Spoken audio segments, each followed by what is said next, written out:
हम सभी के मन में ना एक बार तो ख्याल आता ही है कि चलो दुकान खोल लेते हैं, चलो जिम खोल लेते हैं, चलो ये बिजनेस करते हैं, वो बिजनेस करते हैं। तो आज मैं आपको बताने वाला हूँ A to Z। अगर आपका मन करता है किराने की दुकान खोल लूँ, जूते की दुकान खोल लूँ, सोने की दुकान खोल लूँ, जो भी दुकान खोल लूँ, अगर आप उतने पैसे में दुकान खोलोगे या आप उतने पैसे में शेयर मार्केट में पैसे लगाओगे, किसमें ज़्यादा मुनाफा होगा उसके बारे में बात करते हैं। हम सभी का सबसे बड़ा प्रश्न आज मैं हल करने जा रहा हूँ, क्योंकि मेरा एक दोस्त था, उसका कॉल आया, बोला देख भाई, मैं जो हूँ वो एक दुकान खोलने जा रहा हूँ किराने की, तो क्या मुझे खोलना चाहिए? तो मैंने बोला देख भाई, थोड़ा समय दे, बड़ा डिसीजन है ज़िंदगी का, तो मुझे थोड़ा समय दे, थोड़े समय में मैं तुझे बताता हूँ। तो वो मैं आपको पूरी कैलकुलेशन इस वीडियो में बताने वाला हूँ कि कैलकुलेशन क्या निकला, किस में ज़्यादा प्रॉफिट निकला। इस वीडियो को आप लोग अंत तक ज़रूर देखें। बाकी अगर इसी तरह के वीडियोस चाहिए आप लोगों को, तो भाई प्लीज़ इस चैनल को सब्सक्राइब कर ले, साथ में जो घंटी का बटन है ना उसको दबा दे, ताकि अगर मैं कोई भी वीडियो डालूं तो उसकी नोटिफिकेशन आप तक आती रहे। तो वीडियो को शुरू करते हैं, सभी के सवाल का आंसर देते हैं। तो सवाल बिल्कुल सिंपल है, किस में ज़्यादा कमाई होगी, शेयर मार्केट में या दुकान में? तो दुकान के लिए देखो, मैं एक बात कर रहा हूँ ठीक ठाक से किराने दुकान की। जो परचून की दुकान होती है, किराने की दुकान होती है, जनरल स्टोर होती है, उसमें आपको 50 लाख रुपए का इन्वेस्टमेंट चाहिए ठीक ठाक। कोई भी बंदा जुग्गी वाले जनरल स्टोर में नहीं आएगा। आजकल कंपटीशन इतना ज़्यादा बढ़ चुका है मेरे भाई, आपकी दुकान में कोई क्यों आएगा, उसका एक रीज़न तो होना चाहिए। दिखावा भी तो करोगे। और डे 1 में आप मुझे एक बात बताओ, आप क्या झोला बिस्तर लेकर के दुकान खोलोगे? आप उसके सेल्फ बनाओगे कि भाई इसमें सामान, इसमें सामान, इसमें सामान, ऐसे करके सेल्फ बनाओगे, इक्विपमेंट्स बनाओगे दुकान के लिए, मतलब बढ़िया से सजाओगे, सब कुछ करोगे, सामान वामान खरीदोगे, A to Z सामान खरीदोगे, ये सब खरीदोगे, तो आपका 50 लाख का मिनिमम इन्वेस्टमेंट बैठेगा अगर आपको सच में कमाना है। अगर वो होता है ना कि टाइम पास करना है दुकान पर, लड़कियों को ताड़ना है, तो वो भाई छोड़ो, फिर मैं कमाने की बात हो रही है यहाँ पर। तो 50 लाख का इन्वेस्टमेंट आपको लगेगा। यहाँ पर जो बातें होती है वो प्रैक्टिकल बातें होती हैं, ठीक है। उसके बाद कमाई की बात करते हैं, एक्सपेक्टेड इनकम कितना होगा एक किराने की दुकान से। एक्सपेक्टेड इनकम मैंने बोला ना, पूरी रिसर्च करके आया हूँ, तो पूछ के भी आया हूँ मैं। तो उस बंदे ने मुझे ये बताया कि देखो भाई, बात ऐसी है कि मेरा जो किराया है वो लगभग 10,000 रुपये जाता है किराया। मैं बोला ओके, और क्या खर्चे हैं? उसने बोला बस ये मेरा मेन एक खर्चा है 10,000 रुपये का। मेरी इनकम होती है लगभग 1,10,000, 1,15,000 के आसपास, कभी 80,000, कभी 90,000। एवरेज देखा जाए तो 1,00,000 रुपये उसका बैठता है मंथली। अगर सभी उसके जो लाइबिलिटीज़ हैं उसको हटा दे, तो यानी जो भी उसको बिल्स वगैरह देने पड़ते हैं सभी को हटा दिया जाए, यानी धंधा कर रहे हो तो धंधे में आपका नुकसान भी होगा भाई साहब। ये कोई आप मिठाई की दुकान पे नहीं बैठे हो जो मिठाई खाते रहोगे, नहीं। मिठाई नहीं बिकी तो मिठाई ख़राब भी होगा। इसी तरह सामान ख़राब हो जाता है, सामान वेस्ट हो जाता है, एक्सपायर हो जाता है, तो सारे एसेट, सारे लाइबिलिटी को मिला करके आपका 1,00,000 रुपये का मंथली बैठेगा यहाँ पर। इनकम, प्रॉफिट मानो चाहे इनकम बैठो, वो होएगा। अब पॉजिटिव्स की बात करते हैं। पॉजिटिव्स मेरा ये कि इसके क्या क्या फ़ायदे हैं। पहला फ़ायदा तो ये है कि आप अपने निर्णय खुद ले सकते हो। मेरा मन कर रहा है कि मैं जो हूँ वो टॉफ़ी नहीं बेचूंगा, बाहर निकाल, आपका जो मन करेगा आप वो कर सकते हो। आप फ्री हो, कंप्लीटली इंडिपेंडेंट हो, you can take any decision. आप अपनी दुकान को आग लगा दो, कोई कुछ नहीं बोलेगा।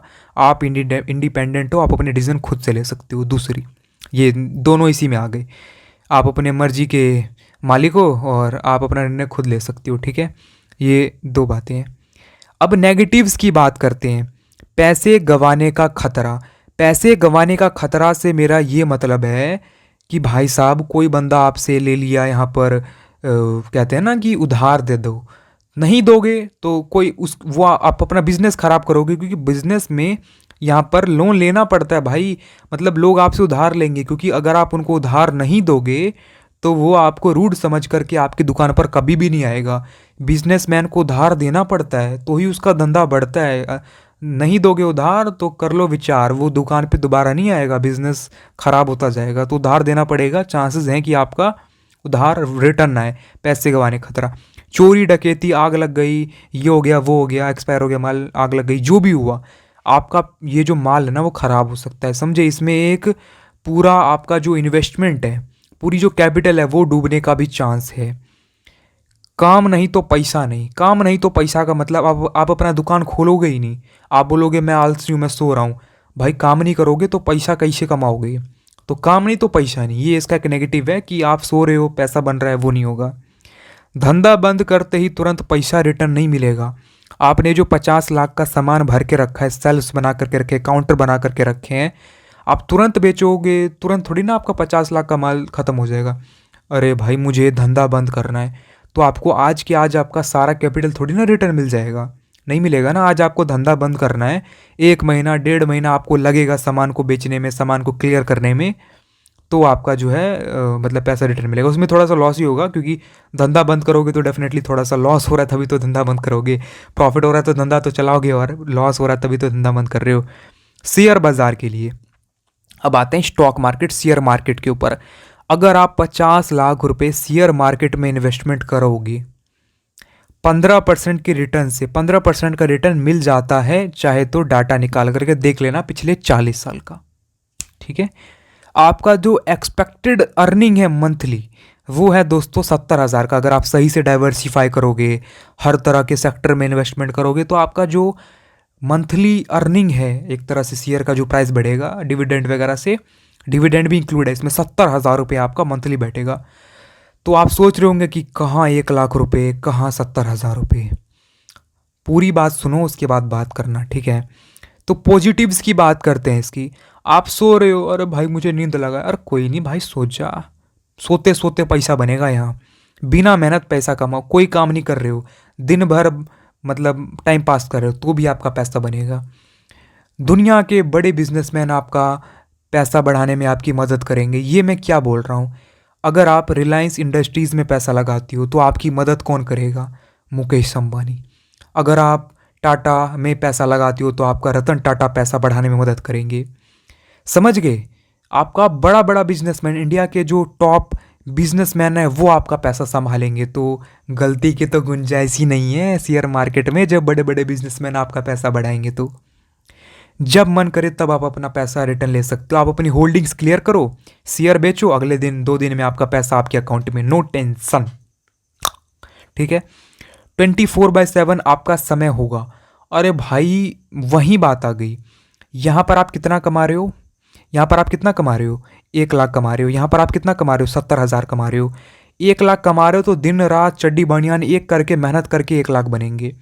यहाँ पर 70 हज़ार दो है ना, सोते सोते अंगूर खाते खाते लड़की से अब अपना 70 हज़ार बिना कोई काम किए इन्वेस्टमेंट, इतना आपका रिटर्न आता रहेगा। यानी उसमें मेहनत करो तो 1 लाख, इसमें बिना मेहनत किए आपका समय, जैसे उसमें आपको 24 घंटे लगाने पड़ेंगे, अलर्ट रहने पड़ेंगे, पर इसमें आपको कोई टेंशन ही नहीं है। इसमें लगा करके रख दिया अपना, आपका टाइम बचेगा। मेन जो चीज़ है वो पैसा नहीं है, मेन टाइम है, आपके पास टाइम बचेगा। नेगेटिव्स की बात करें तो पैसे डूब सकते हैं, पैसे इसमें भी डूब सकते हैं, पैसे उसमें भी डूब सकते हैं। पर अगर अंबानी डूबेगा फिर हम डूबेंगे तो ज़्यादा दुख नहीं होगा, है ना, कि अरे अंबानी डूब गया तो हम डूब गए, तो कौन सी बड़ी बात है। अंबानी के डूबने के चांसेस कितने हैं सोचो, फिर सोचो आपके डूबने के चांसेस कितने हैं। उस हिसाब से जितने इंडिया के सबसे बड़े अमीर आदमी के डूबने के चांसेस है, उतने ही अगर आपके डूबने के चांसेस हो तो आप बोलोगे I am as rich as Ambani. ठीक है, तो ये कुछ मेरी तुलना थी। अब मैं उस बंदे को कॉल करूँगा, बोलूँगा, सारी चीज़ें उसको गिना दूंगा, पॉजिटिव्स और नेगेटिव्स उसको गिना दूंगा। अभी कॉल करके इसलिए नहीं बताया क्योंकि अभी 4 बज रहे हैं सुबह के, तो सही टाइम तो नहीं लग रहा मुझे 3:43 सुबह की कॉल करना कि ये बात है। वो बोलेगा अबे साले मेरे से ज़्यादा तो तू सीरियस है मेरे बिजनेस में, मैं तो अभी सो रहा हूँ और तू मेरे डिसीजन के लिए दिन रात लगा हुआ है कि सही है गलत है। अबे साले अक्ल है कि नहीं है। तो इस हिसाब से तो ये सारी बातें मैंने आपको बता दी। अगर आपको जिम खोलना है, अगर आपको दुकान खोलनी है, अगर आपको कुछ भी करना है, एक बार अपने आप से पूछें क्या अगर मैं सेम कैपिटल को, सेम इन्वेस्टमेंट में को अगर मैं किसी और जगह इन्वेस्टमेंट करूं तो मुझे क्या रिटर्न मिलेगा। ये जो 50 लाख रुपए लगाएं, अगर इसमें 2 लाख रुपए पर मंथ बने तो समझ में आता है कि चलो ठीक है, पर 1 लाख बन रहे तो समझ में नहीं आता। क्योंकि देखो भाई, आप अगर कोई नई दुकान खोलोगे तो आपके आसपास बहुत लोगों ने पहले से ही दुकान खोल के रखी होगी, तो इसीलिए आपकी इनकम थोड़ी कम होगी। और अगर आप ऐसे इलाके में खोलोगे जहाँ किसी की दुकान नहीं है, तो वहाँ पर लोग भी नहीं होंगे, क्योंकि अगर वहाँ पर लोग होते तो वहाँ पर दुकानें होती। अगर दुकानें नहीं है तो वहाँ पर लोग नहीं है, वहाँ पर कंपटीशन इस वजह से बिल्कुल नहीं है क्योंकि वहाँ पर लोग ही नहीं है। जहाँ कंपटीशन है वहाँ पर आपका जो पैसा है वो बटेगा और लोगों से। तो समझ गए ना, इस हिसाब से 1 लाख रुपए मैंने एक एवरेज निकाला है। जनवरी, फरवरी, मार्च, अप्रैल हर महीने का मैंने एक एवरेज निकाल करके 1 लाख रुपए दिए हैं, जिसमें लाइबिलिटीज़ भी इंक्लूड हैं, बिल्स भी इंक्लूड हैं, चाहे इलेक्ट्रिसिटी बिल हो गया, हर एक प्रकार के बिल्स भी इसमें इंक्लूड है। वीडियो अच्छी लगी, वीडियो को लाइक करो, दोस्तों के साथ शेयर करो, चैनल को सब्सक्राइब करो, घंटी दबाओ। अब मिलते हैं अगली वीडियो में, तब तक जय हिंद, जय भारत, वंदे मातरम। अब दीजिए मुझे इजाज़त। जय हिंद, जय भारत।